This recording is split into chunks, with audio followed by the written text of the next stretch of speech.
like what you're seeing now is a lot of work that's happened in the last 10 years. I've got a 20-year career behind me, and I have another 20 years ahead of me. And everything that I've done up to this point has been intentional. And it all started when I was 16, and I saw the Grand Prairie Regional College in Grand Prairie that was designed by Douglas Cardinal.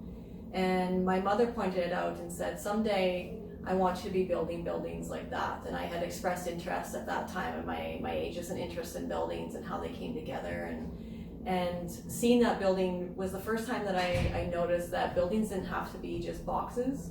They could be designed with curves and with intentionality to it.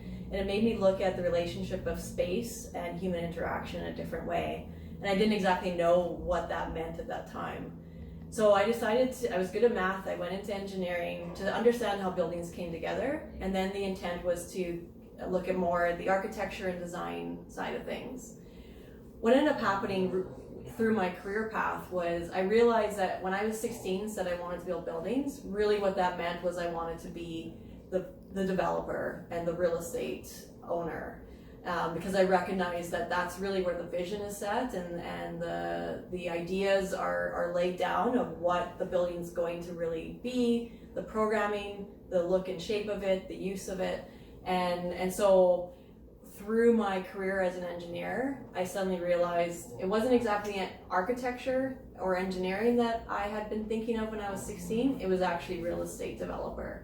And so then I started to turn my career path towards real estate development and being on the owner side of the table. So at what stage in your life, like what age did you decide you thought the long-term vision was what you really wanted to do? Like was it before engineering, right after graduation, or after your first jump into the entrepreneurial scene? When I was, as long as I can remember, so I can't even pinpoint an age, but for as long as I can remember, I knew that I was going to be running a company and I was going to be doing bigger vision, building cities, something related to the building world. And I think I was too young to understand what that meant, but I can't even pinpoint an exact time. So really you followed your passion. That's really great, Tegan. We're going to talk to you again about your next stage. You've laid out the full vision of what you saw when you were young, and you're living it true to life. And we'll chat again in our next episode. Okay. Thanks, Tegan.